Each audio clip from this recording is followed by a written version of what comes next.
question, what about fiber first? I've read to eat Mm, your fiber first during your meal. mhm, And I'm going to say, I would have to agree with that. Again, it's not a must, but it is shown in data to help. So we do have evidence, and there is reason behind this.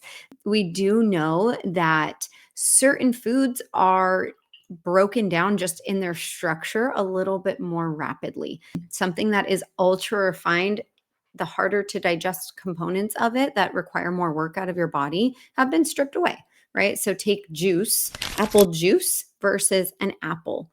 Again, when you've hyper refined something and it's just pure fruit sugar, you're getting a lot of fructose, you're getting some glucose in there, it's going to be absorbed much more quickly. So your blood sugar will rise a lot more quickly than if you have that apple that you're sitting there chewing, breaking down, your stomach is chewing, breaking down. You have something in there that's mhm, limiting the rate of which it's processed.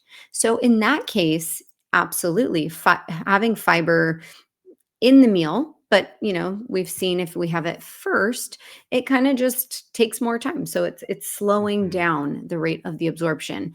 But again, even if you have the fiber at the end of the meal, at the beginning of the meal, it's still going to have that effect.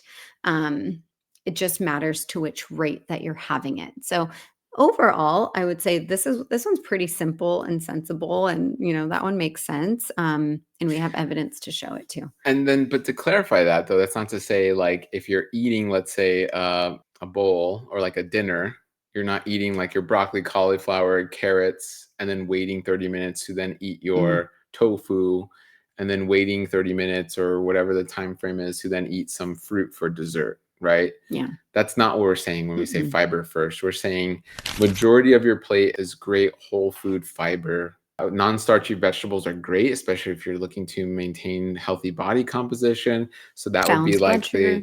the broccoli and the cauliflower and Brussels sprouts and all these things, which, by the way, a lot of people have GI problems with because they're very cruciferous. They have sulfur.